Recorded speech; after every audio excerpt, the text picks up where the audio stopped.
everyone. Woo! Welcome back to the Wrong Advice Podcast. I'm your host, John Picciuto, and I love to say that I am live with the one and only Bryony Shearmur. Good morning. In New York City. Bryony, how are you? I'm really, really good. Good. I'm really so good. glad to be doing this live 1 year later. I know. NFT NYC. Wow. It's going to be an annual thing, you know that. I think it should be. Yeah. And wow, I can't believe it's been a year. It's been a year. What have you been up to? How is life? Okay, life is good. Life is fast. Life is productive. It's creative. Life is... it's everything life should be. But the last year, what have I done? I have made loads and loads and loads of things. I've learned new skills. I've traveled a little bit. I went to Mexico. I went to the mountains. I took psychedelics. That was amazing. Changed my life. I've just been really leaning in and throwing myself into absolutely everything that came my way. And most of the things that came my way as a result of being inside this community, inside the NFT space.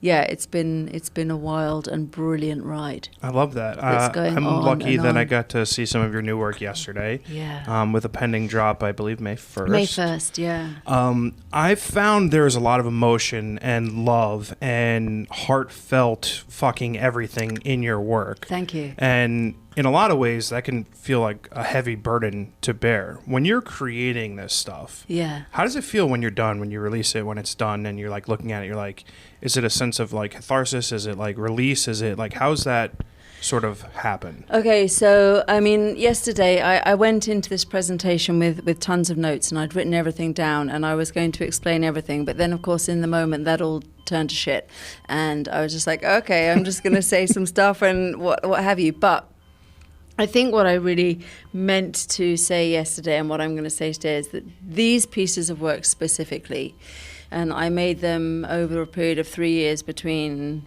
2015 and 2019, which is actually 4 years, but, you know. Close. Yeah. It's like the next number. Yeah. It was me giving myself complete permission. It was just me saying, do and say whatever you want to do and say.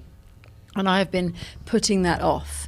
I have been either allowing myself to be distracted or procrastinate, or still making lots of art, but never really getting to like the core or the nitty gritty. And I feel that at least my artistry is about exactly that. And I don't know if catharsis is the right word. I think it's really raw communication. I just feel like it's how I best relate to other people. And when I started showing those pieces as textile pieces in the real world, it's quite noisy, isn't it? Yeah, fuck it. Yeah, Who cares? It's New York City. It is New York City. Yeah, that's actually just a sound effect. Yeah, right. I'm piping it in secondhand. Junk Bros, thank you.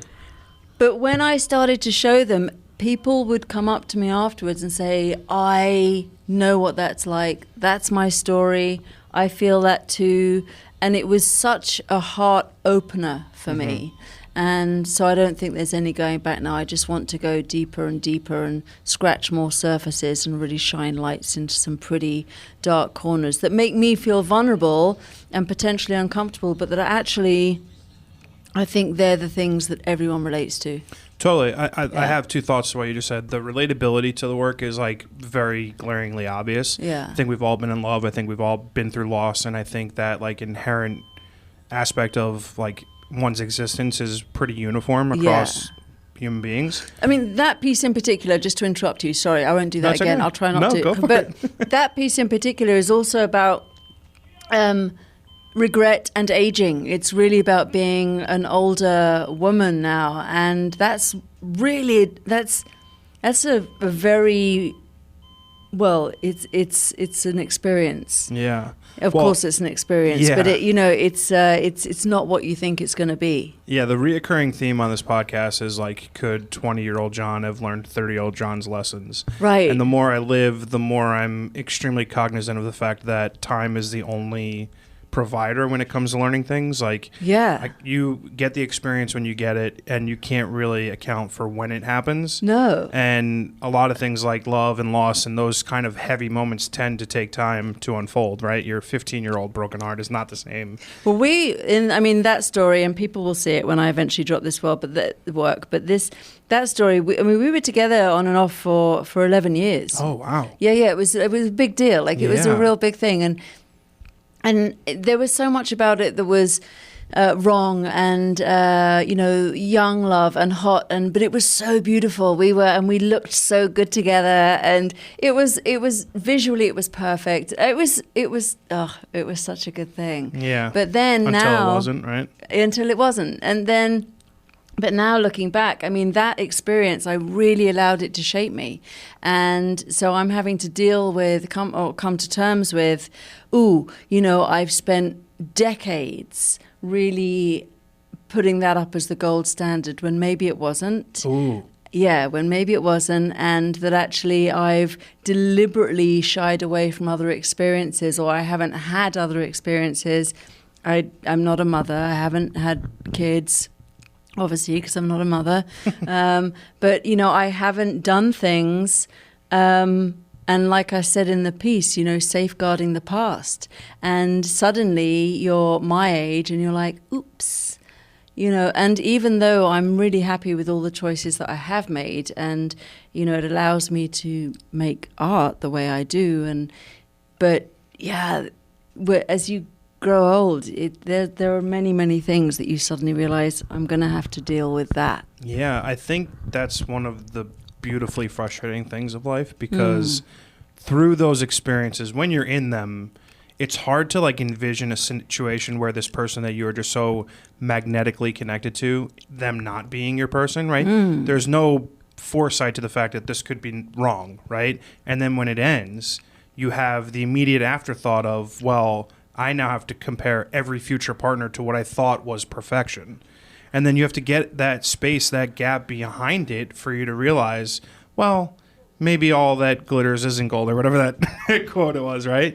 Because I've been doing a lot of that recently. I feel like my relationship life in the last 10 years has just been nothing short of chaotically, wonderfully, masterfully terrible. And congratulations. Yeah, thanks. Yeah. And I think when you start like looking back and looking at like, well, a relationship that failed, but because of why? And then, well, was I looking back on it with rose-colored glasses and I was ignoring it because I wanted so desperately for it to work?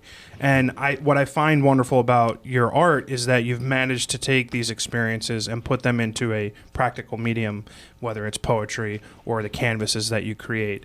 And as a multimedia artist, I'm curious, how do these experiences tend to unfold for you? And like, do you come to it from a conscious perspective of, this is going to be a poem, or this is going to be a song, or this is going to be a painting, or this is going to be a quilt? Like, how does life's experiences tend to come out when you have so many different mediums to work with? Well, they're really just three. They're I take photographs, I write, and I sew. So I make, So I think the written word is probably, well, it's so hard. But I think the words come first. Like, I really love writing. Mm-hmm. I've written every day for eons and eons, mostly just, journal type stuff. Every day? Pretty much. I mean, there are crates of these things. That's impressive. I will never read. But it's because it's a really good way to just have a dialogue. And I find it very useful to try and answer questions for myself. Mm-hmm. So I used to, when I heard, and I was saying this yesterday, but when I would read things or people would say things that felt very, very obvious to me, I was like, well, that's common sense. So why are you even bothering to write it down or say it? That just feels very usual. Mm-hmm. But then I sort of realized that actually it's not. I think when people declare themselves and uncover their truths and make themselves vulnerable, that like I said earlier in this podcast, it is just a way to sort of share your humanity. So the words come first, I think. When and I've been doing textile pieces with words forever, but I always used to just use other people's lyrics or just, one-liners. I used to write songs, so, lyrics were also something that was one of my roles within the band. And now I look at some of those lyrics and I'm like, oh, these were actually just poems. Like, that's what I was writing. But I don't think I gave myself real permission. So when I started doing this series, Cheap Sheets and Soiled Smalls, which are, 9 pieces, hand-embroidered long-form poems, basically, it was my way to say whatever you want. So I started writing about, the first one I wrote was really about what I was going through at the time, which was a physical situation. I had things going on, and but I just said whatever I wanted to say, and that one is, it's really the blood and the guts. It's everything, and it felt fantastic. Like, it just felt like, yes, this like feels release, great. Yeah. And so from then on, I've just really, when I write, it's just a way of sort of really getting everything out. And I think I have a particular flavor when I write, and I think I write like I speak a little bit.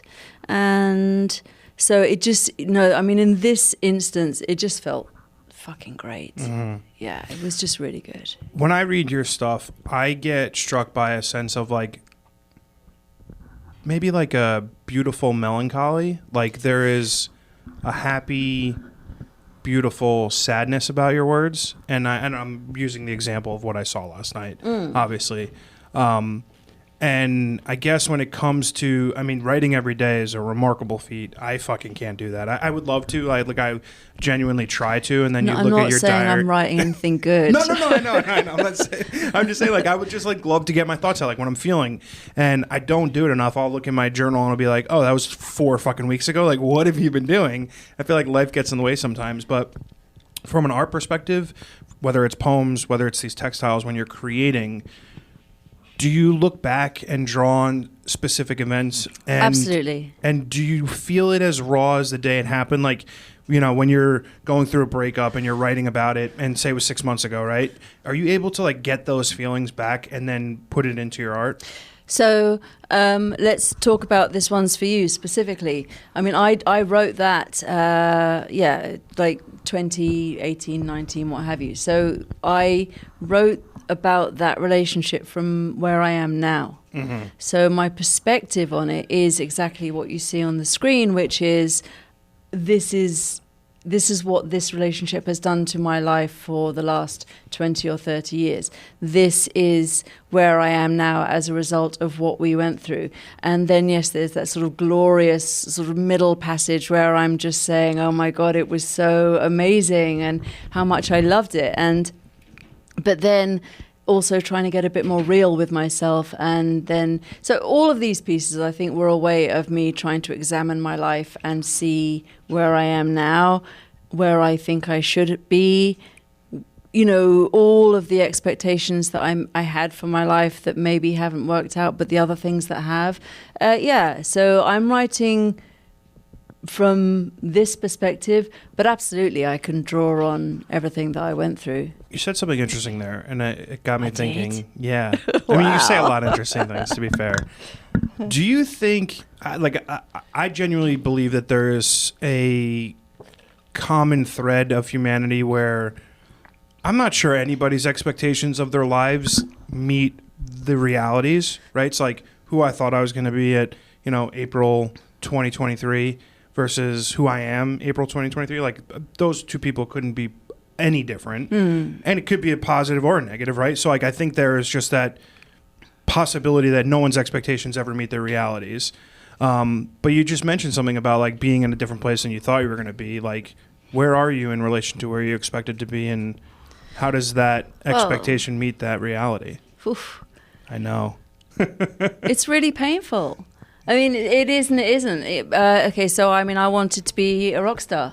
And so I fronted a band, and I did that for 10 years. And, I had, that was a whole experience in and of itself. But at that point in my life, in my 20s, I wanted to be famous, and I wanted to be rich, and I wanted to just, I wanted to be celebrated and looked at. But actually the reality of that process is not like that at all. So, and I wasn't ready for any of that, and I was scared, and I didn't know anything. I mean, actually, if I did it now, it would be so much easier. I'd have a completely different attitude. So if I start a band next year, don't be surprised. Start it. Fuck yeah. Anyway, so also coming to terms with that, because that's quite a loss. Like when that ends, that's a serious loss. And so there's grief. But then you learn about other things in life. And, I discovered for myself that visual art for me it comes really naturally, excuse me, and really easily. And that I'm always inspired, and that I always have something to say or make, like it doesn't stop. So leaning into that, which I thought, because it was easy, and, I don't take that lightly. Like, I'm not saying but that was why I didn't pursue that, because I just felt like everybody could do it. I just thought that was like, part of being alive and being human.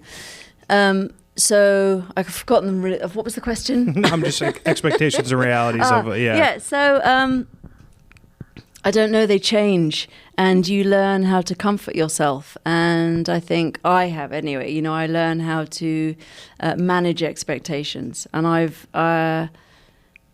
Yeah, I mean, just talking about relationships, having expectations of people, I've discovered is something that you shouldn't do. So, you learn all kinds of things, and that's why I say, I mean, when I write about getting older and aging, and, I include the physical aspect of that, and I also include the spiritual and mental aspect of that, but there are pros and cons. There are checks and balances, sort of some things go and like, that's going to be a bit difficult. But now I'm older and I have more wisdom and I have experience and I've got amazing friends and all sorts of things. And yeah, I'm not that I've given up on any of my dreams, but they change shape. Yeah. Are you happy? Very. Oh, good. Yeah, I'm basically a sort of pretty happy person. Yeah. I am too, and I was talking about it recently on my podcast that I'm wildly happy, like on a daily basis, just like being alive, doing whatever the fuck I want, and like success is whatever I make of it. But I'm not content, and I'm wondering. Can I just ask you something? Yeah. Do we say those things? Do we say things like success is whatever I make of it, and because we haven't succeeded in the ways that we thought we were going to succeed or wanted to succeed? Very interesting question, but I've succeeded in different ways in like the different aspects of my own life and career. So like when I was working 9 to 5 for the man, and let's say I was in a sales job, I was successful in that I was doing well. I was closing deals. I was making money, right? When I was managing a construction company, I was handling my job opportunities and, doing the job, right? So I don't look at success as, well, I didn't get like a plaque on the wall or a trophy, right? Like there's no measurable, like tangible physical thing to the success. But like going home every day, I'd be like, today was a good day. I did what I needed to do and I succeeded. In terms of the grand scheme of things, I mean, like I've been fired from jobs. That's failure. That's not success. But I think when you look at that aspect of it, the failures is the success. Like me fucking up and losing jobs and creating this whole different pattern for myself inevitably led me to where I am now.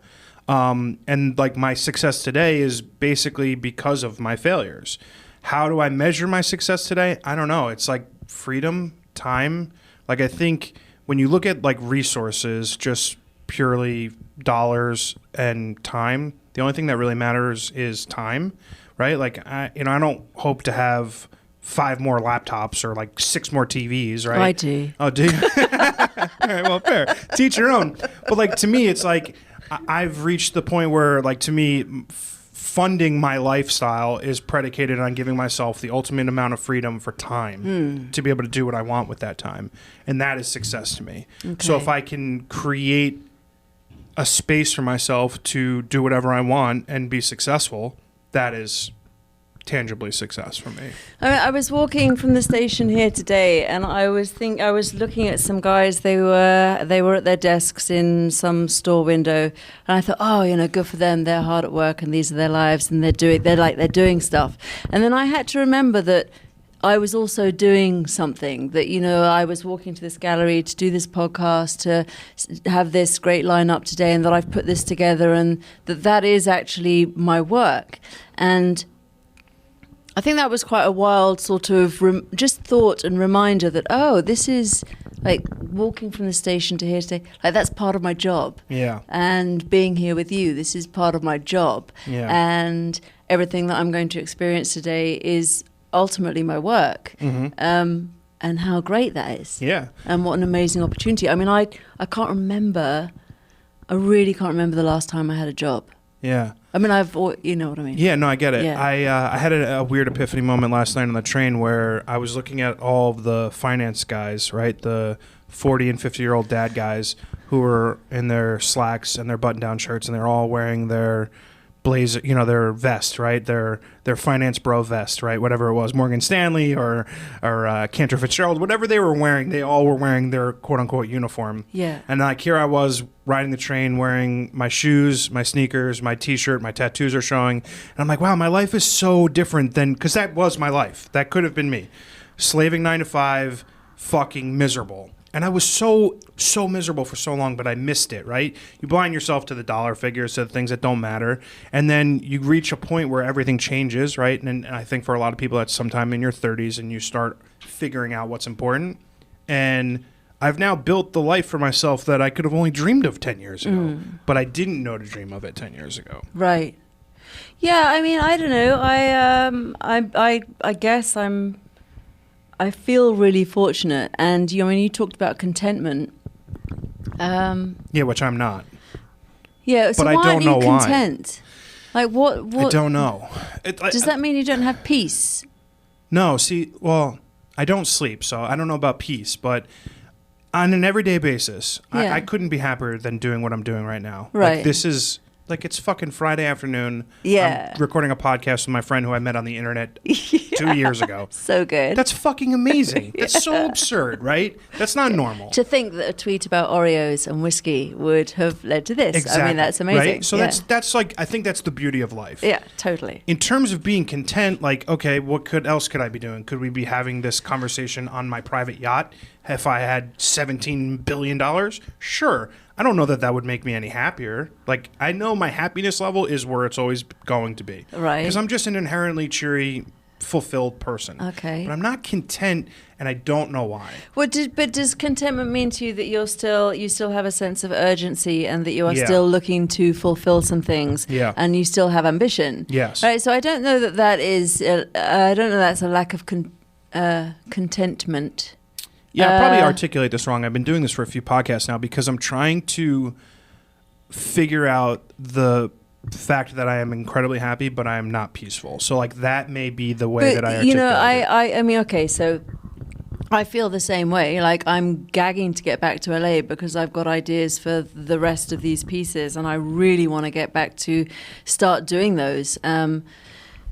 But that's a good thing, like that's a positive. So when you say that you don't feel content, it sounds like a negative, but actually I would reframe it and say that you have things that you want to do and that you have drive and ambition still, and that's a really positive thing. Yeah, so I look at it as negative in the respect that I'm not doing enough.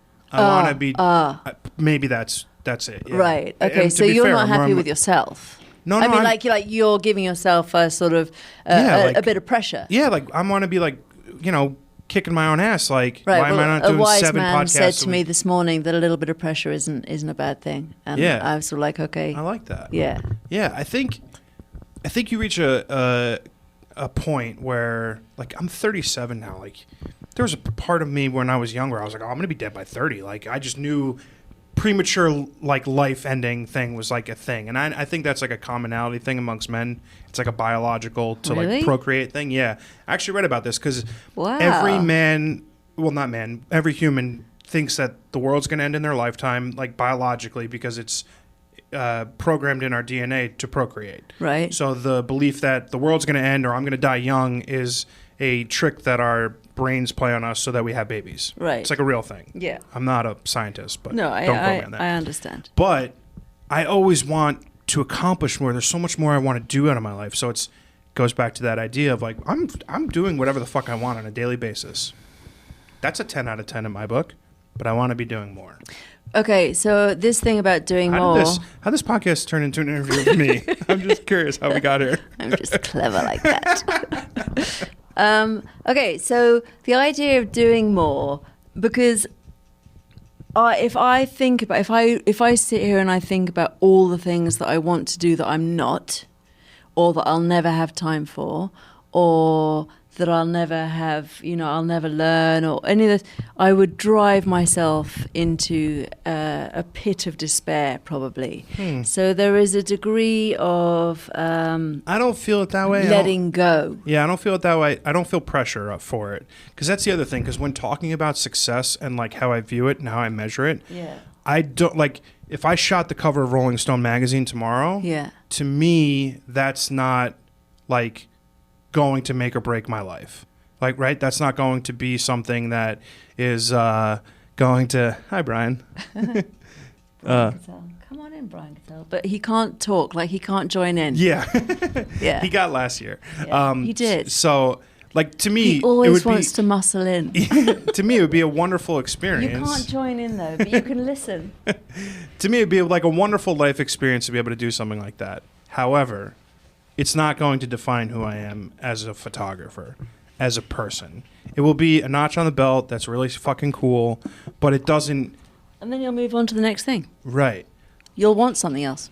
What will that something else be? This goes back to the contentment argument. I don't know. So but you'll set yourself a different goal. Yeah. It's just, I wonder when, is it 50, 60, 70, 80, deathbed, that you realize that the accomplishments that you've succeeded at, the things that like measure up in life, were in front of you all along. Sort of like the relationship. I'm a bit confused now, and also I got distracted by Brian. How was your thing? It was good. Was it? Yeah. Good. Yeah. Cool. Okay, well, I got a bit distracted, but where were we? We were just talking about the beauty and the chaos of life. The beauty and the chaos. I don't know that those things that you're talking about measuring up, they never measure up, because that's a personal what's the word I'm looking for? Goal. Like that's an inside thing. Mm-hmm. Okay, so let me tell you a little bit about when I went to Mexico. Okay, so I went to Mexico. And did ayahuasca, I'm assuming? I didn't do ayahuasca. Oh, okay. No. Ayahuasca is a bit too sort of top down for me. Okay. I want ground up. Got it. So yeah, I need to be rooted. Mm-hmm. I went with someone I met in Twitter, and his wife happens to work with plant medicine, and it was something that I felt like I was in a bit of a rut, not creatively, but just in terms of my life. Like I needed to break down some barriers and walls, and I needed growth and change, and I thought the only way to do it really was to go to Mexico and get high, which is not how it was. It was an incredibly, deeply respectful, very, very, very raw and spiritual experience. We were working with the Zapotec elders, these people who've been doing this work for eons and eons. It was so beautiful, I can't even describe. But my takeaway, and the thing that I found really staggering, was, I'd gone there. And I when we were sitting around, like, what do you want? The minute I arrived at this place, I burst into tears. And I was like, oh my God. And I was talking about how I really felt like I'd been abandoned, and how I felt like I'd always lived under someone else's shadow, and how I really felt like the patriarchy had crushed me. And, I was this very oppressed person. Anyway,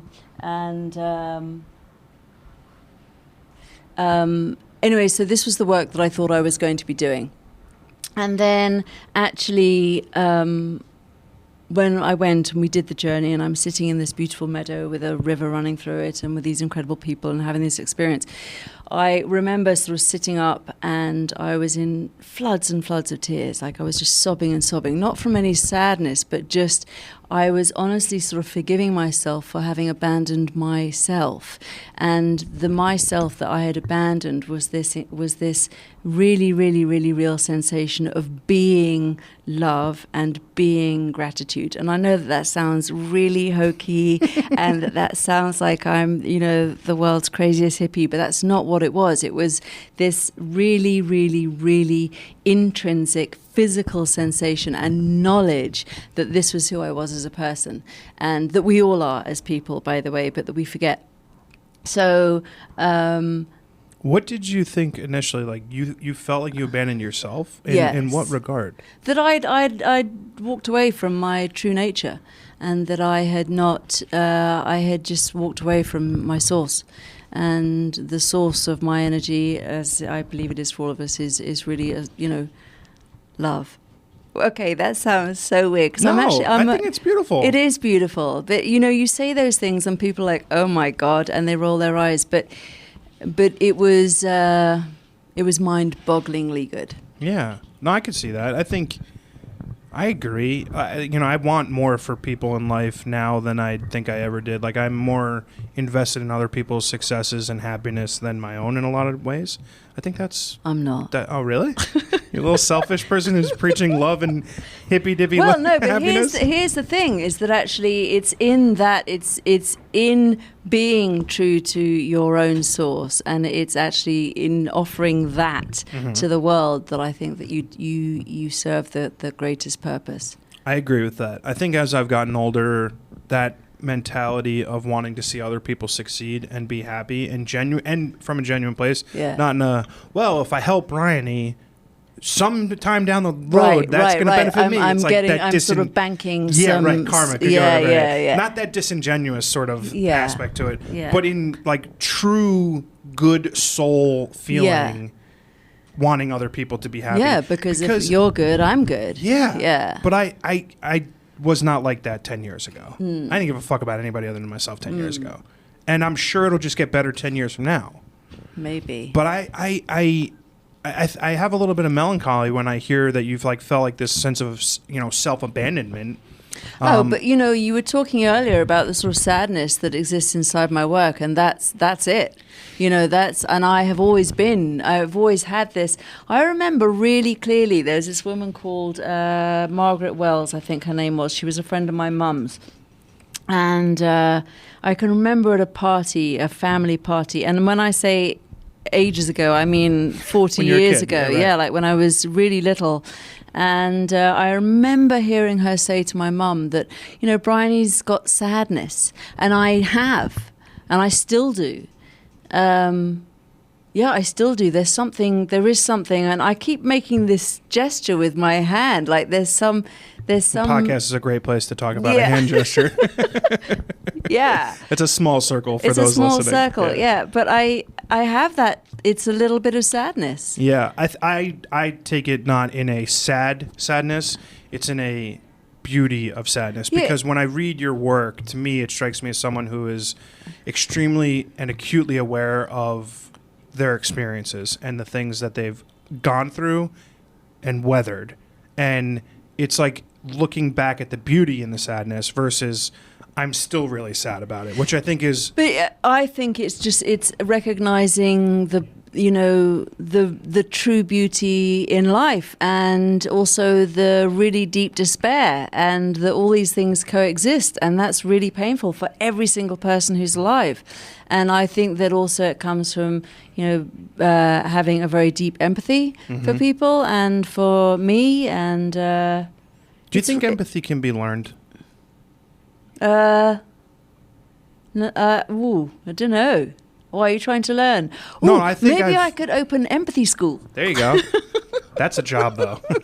That would not be a rewarding experience, I don't think. Me either. You take like a... But, in LA, I could do that and probably clean up. Oh, my God, yeah. Yeah. All the housewives would be dying to come. That's a great idea. I hate my kids. Let me learn to be empathetic towards them. I actually could. I think, I'm going to try. I'll let you know how it goes. You're welcome. Yeah. Patent pending. Yeah. No, but I genuinely am curious because like I have in the last, call it 5 to 7 years, have become exceedingly beyond my wildest expectations, empathetic towards other people. And I understand, I think now more about the world because of that, right? Like I know at the end of the day, we're all just broken fucking monkeys who like have now smartphones and fucking means of which we're we just can chimping. Yeah, right, exactly. And like I think people don't recognize that enough. Like I think when we go back to like our happiest times as children and stuff, like it was all without distraction. It was all without, you know, the understanding that everyone feels the same way. But as you get older, it's like you just keep separating those lines. We keep putting ourselves into smaller and smaller segmentations. You know, you learn things. I've got a niece who's 21 years old who I absolutely adore. She's the most fabulous. And you think as an adult that, oh, I'm going to be able to impart wisdom to this person, or I'm going to be able to, but there's no such thing. Like they don't, you know, you start talking and the eyes just glaze over. When you were 21, if your aunt was trying to tell you something, you'd be like, fuck off, right? Well, you probably say wanker. I had one very, very, very cool aunt. So, you know, I thought that I was going to be the same for my niece. And there are some degrees but to which she will listen. But for the most part, you have to let people make their own mistakes. And that's just the way it is. So, yeah, so you learn the empathy that you're talking about because you've now had some experiences and you genuinely know how that feels for other people. Yeah. So it's not until you've been through the thing that you're like, oh, I know what that's like and it really sucks, or I know what that's like and it's really great. Yeah. So, yeah. I don't know. Anyway, I'm definitely opening empathy school. I'm very happy to hear that. Me too. Yeah. I would like to say that I'd be your first student, but like I've mastered everything. Yeah, you've learned it all. I've got nothing to teach you. I'm co-founding. Yeah. I'm curious what like the next evolution of your artwork is, and what, if any, barriers exist, because you have this innate ability to draw upon past experiences. Yes. Do you think that there is really boundless opportunities for you to create in the future?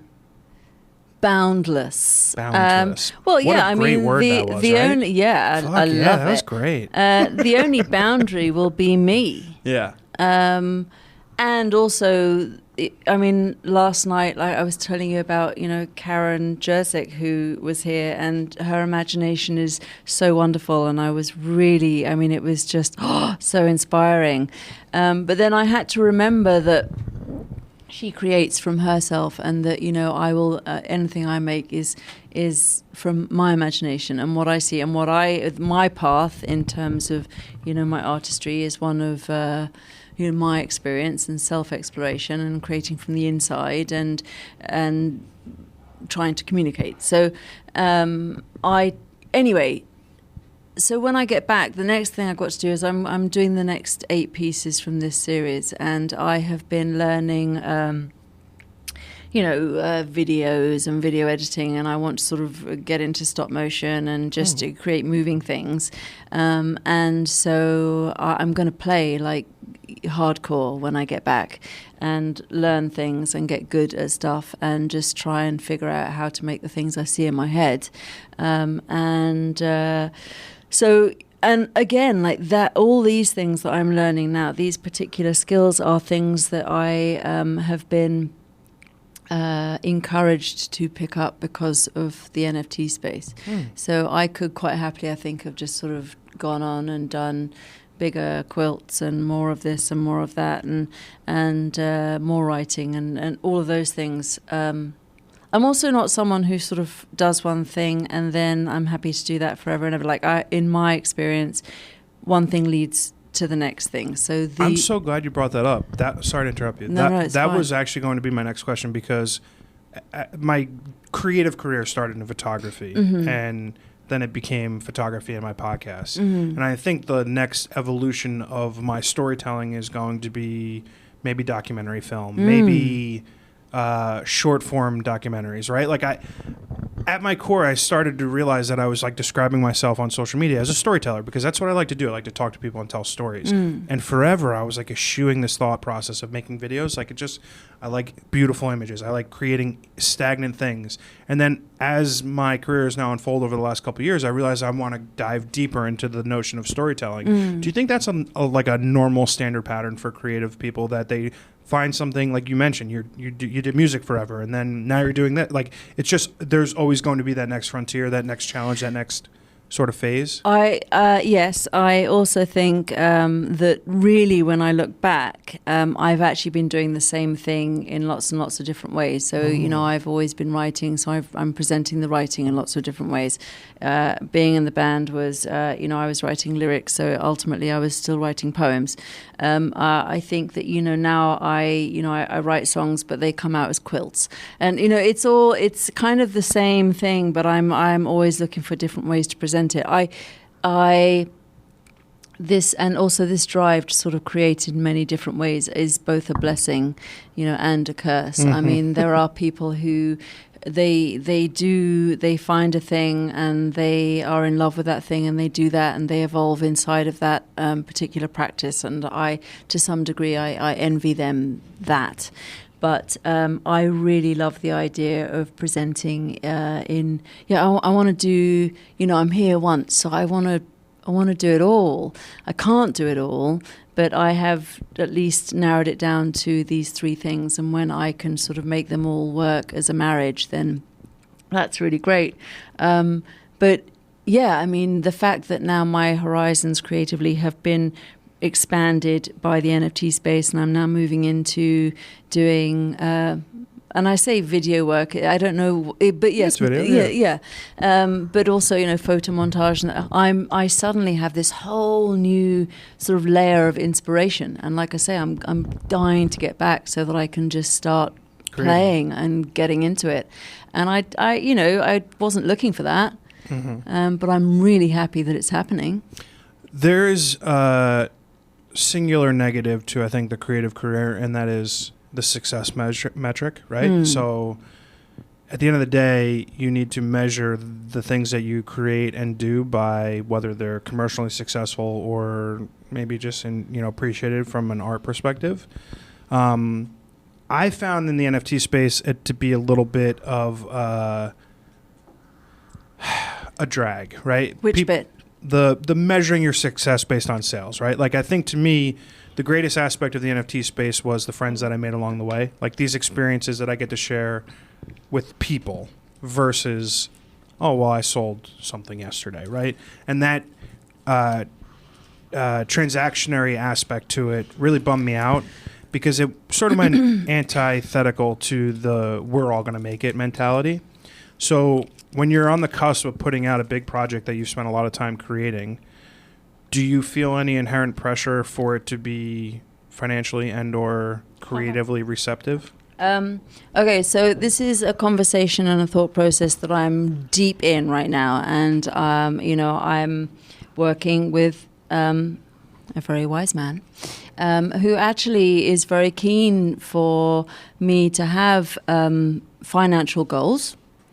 And I think that I have come to realize that maybe the fear of, and these are all just thoughts, but maybe fear of success, or maybe the fear of something not selling, or I feel like that's what really is, that's where the pressure is. But I think that once I, and I'm using the term lean in again, but once I really embrace the idea that actually as an artist, I want to sell my work. I want people to have it out there. I want to be making money from this, because that is a measure. It might not, it's not the only measure. I mean, I'm sitting here with you. This is absolutely brilliant. All my friends are going to come here today. That is fantastic. I've had moments with each and every one of them in the last week that has been really miraculous, like so full of love. But ultimately, also, in order for me to grow, not just as an artist, but as a person, I do think that actually embracing the transactional aspect of what we're doing is important, but I want to do that in a healthy way, in a way that feels good for me. Yeah. I don't want to tailor myself to the market. I want the market to tailor itself to me. Ooh. I want to dictate my terms to some degree. These pieces that I'm doing now, I'm putting them out there at 4 ETH. Like, that's the price, because that's what feels good to me. That's what I know they're worth. That's what me and my time and my creativity, like, that's the value that I'm putting on them, and I'm really happy about that. So actually, for me, setting a financial goal and having the numbers on it means that I get to step into who I think I am, and that's the expectation. Like, going back to that part of the conversation, I actually want to have those expectations of myself. I fucking love that. Yeah. That's a 10 out of 10 right there. Thanks. That was, yeah, Chip that's will good. be happy. Yeah, that was a mic drop moment. Honestly, I think that was exactly the answer that I was hoping to hear from you. Yeah, I mean, genuinely, because at the end of the day, you could sell out and you can sell none, and you've created and established a metric for yourself, which I think is wildly healthy. Yeah, I mean, I was in a space the other day, and there was someone talking about how when you come into this space, you really do have to sort of undervalue yourself initially. Yeah, I hate that. And, Fuck that. And I was just, I was thumbs down, thumbs down, thumbs down, thumbs down.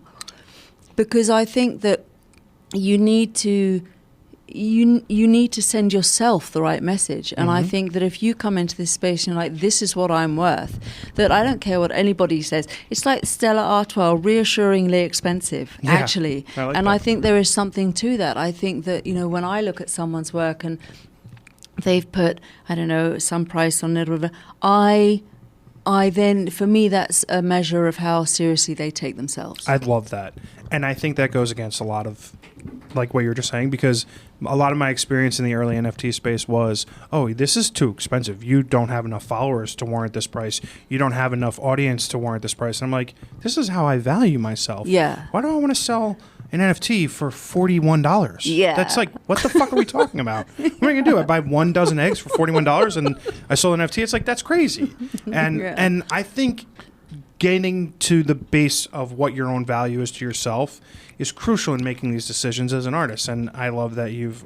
That's the journey. Yeah. That's the whole journey. Yeah. Like, that's the whole thing, is actually your relationship with yourself. Yeah. I say the same thing all the time.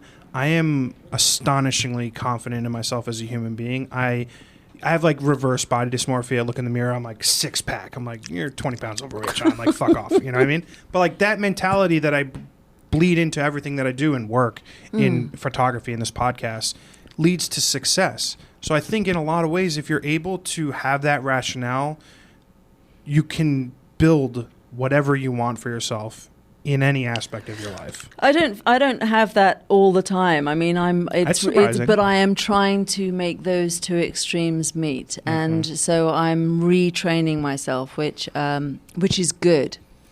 So and again, like, there's that thing that I was talking about, sort of having abandoned myself. I think that it's that aspect that I've just been talking about that I walked away from for a while because of something someone else told me and said. So I'm just trying to sort of exfoliate all the bullshit that, I got programmed with, and actually just step into brilliance. I fucking love that. Yeah. And I fucking love you. Thank you. I thank you so much for doing this podcast with Are me we for done? today. We're done. Oh my God, but it was so much fun. I know. Well, to be fair, we could do this for 6 more hours. But I know, let's. There are other... Yeah, okay. Fuck everyone else, sorry for saying it. Again, my whole trope on the NFT space is I don't really care about anything other than the people that I've met here and the wonderful... it has been extraordinary. It has. And like I said, a tweet about fucking Oreos and bourbon... led to a beautiful friendship and, like, wonderful opportunities in real life, which I really appreciate. Me too. I greatly appreciate you, and I appreciate you too. Thank you so much for doing this today. Thank you for having me. You're welcome. Take care. Bye.